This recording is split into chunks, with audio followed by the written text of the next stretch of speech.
organizar o meu escritório de arquitetura? Eu não sei vocês, mas por aqui já passei por isso, de ver projetos entrando, clientes ativos, um escritório rodando, mas ao mesmo tempo uma estrutura não muito organizada e sempre apagando incêndio. É comum, mas não deveria ser comum dentro dos escritórios de arquitetura. E muitas vezes quando a gente fala sobre organização interna, a gente acha que é só ter modelos de projeto, documentos padronizados, e não é muito isso. Quando a gente fala de organização interna, a gente precisa pensar em toda a estrutura do seu escritório. E o nosso escritório, ele é uma empresa. E a gente precisa realmente se portar como uma empresa. Então, o primeiro passo realmente para a gente analisar é listar todas as atividades que a gente faz hoje dentro do nosso escritório. Eu sei, muitas vezes a gente é uma eu-presa, a gente vai fazer de tudo um pouco, mas quando a gente fala eu faço tudo, tu faz tudo o quê? Tu sabe exatamente tudo que tu faz? Será que tu faz literalmente tudo, ou tu esquece algumas funções, ou realmente algumas funções poderiam ser delegadas? Depois de você listar todas as atividades que você faz, você conseguir identificar essas atividades realmente são necessárias, realmente são importantes e urgentes. Porque às vezes a gente acha que para desafogar as atividades que a gente tem para fazer é contratando. E muitas vezes a contratação ela não é a melhor escolha, ela não é o melhor caminho. A gente precisa primeiro fazer toda essa análise e ver se realmente a delegação, a contratação de um novo colaborador vai ser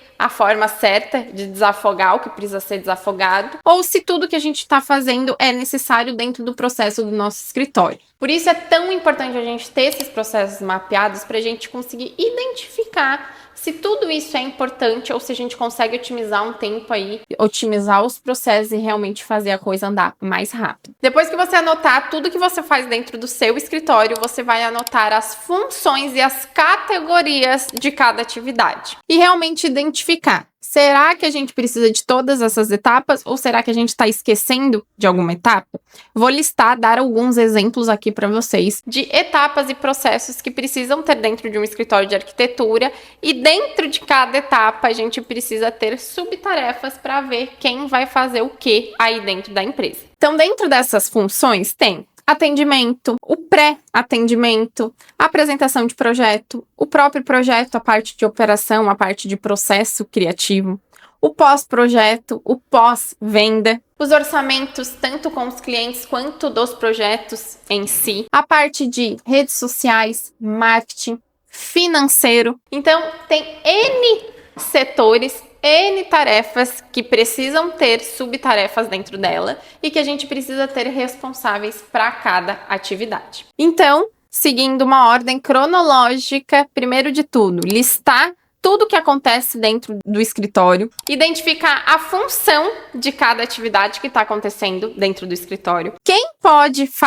arcar com essa função e se realmente tem atividades duplicadas. Porque às vezes a gente coloca uma atividade lá em cima do topo que não precisa se repetir aqui no final. Depois de fazer tudo, toda essa estruturação, todo esse processo é onde a gente vai conseguir visualizar isso da melhor maneira e colocar todas as atividades, todas as entregas, os prazos que a gente precisa cumprir dentro do escritório num cronograma. Então tenha isso de forma visual, seja ele um quadro na parede, um sistema aplicável. Hoje aqui dentro da Adobe a gente utiliza o Notion, tem o Google Agendas, tem Trello, tem ClickUp, tem inúmeras plataformas que hoje a gente consegue fazer um cronograma visual para cumprir com tudo que é demandado dentro do escritório. O mais importante é que todo mundo do time tenha acesso. Não adianta também tu colocar um Google Agendas onde só tu consegue visualizar essas atividades e mais ninguém do time consegue visualizar. Então, o ideal é que tudo seja compartilhado e todo mundo consiga visualizar isso de forma clara. Então, isso facilita o dia a dia, a nossa visualização e a otimização do nosso tempo. E o próximo passo, mas não menos importante, é ter um financeiro claro dentro do seu escritório. Não adianta aquelas planilhas todas preenchidas, 1 milhão de planilha onde tu não consegue visualizar dado nenhum, tu não consegue visualizar informação nenhuma. Se para ti é melhor algo mais simples, mais visual, mas que tu consiga identificar os valores, bater o olho e entender quanto custa o teu escritório parado um mês, quanto que tu precisa ter no caixa para conseguir bancar o teu escritório se mais nada entrar, quanto que tu vai conseguir manter ele Então, se tu vai conseguir manter 1 mês, 2 meses, 3 meses, o ideal é ir ter no mínimo 3 meses, né, de fluxo de caixa para te manter o teu escritório parado, sem fechar nenhum projeto. Todos esses valores, esses resultados, tu precisa ter de cara. Abriu tua planilha, abriu teu financeiro, tu precisa identificar esses valores. Outro ponto que a gente precisa ter muito claro é qual que é a tua margem de lucro em cima desses teus projetos. Tu tá colocando, tu tá comparando, tu tá identificando qual que é a tua margem de lucro? Se tu tá tendo lucro e prejuízo em cima de cada projeto. Então, isso também precisa estar bem visual. Se tu for fazer uma nova contratação, tu consegue identificar se essa nova contratação, tu vai ficar no vermelho,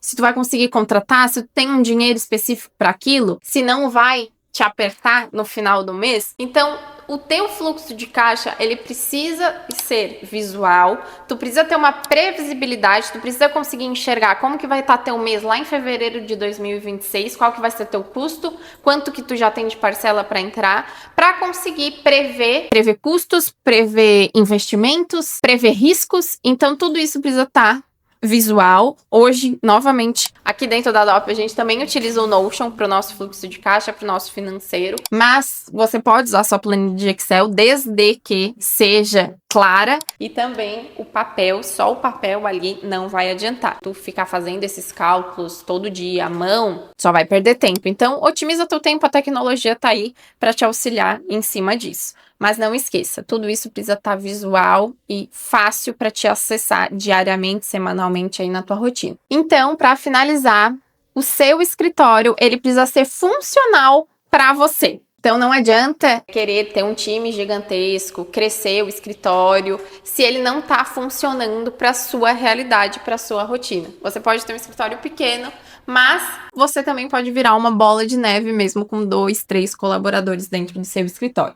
Então, entenda a sua estrutura, entenda os seus processos, tenha isso de forma fácil, funcional, visual, e que você consiga ter previsibilidade dentro do seu escritório, que aí sim as coisas vão andar da melhor maneira. Se você gostou desse conteúdo, curte aqui, comenta, ativa o sininho e continue nos acompanhando por aqui.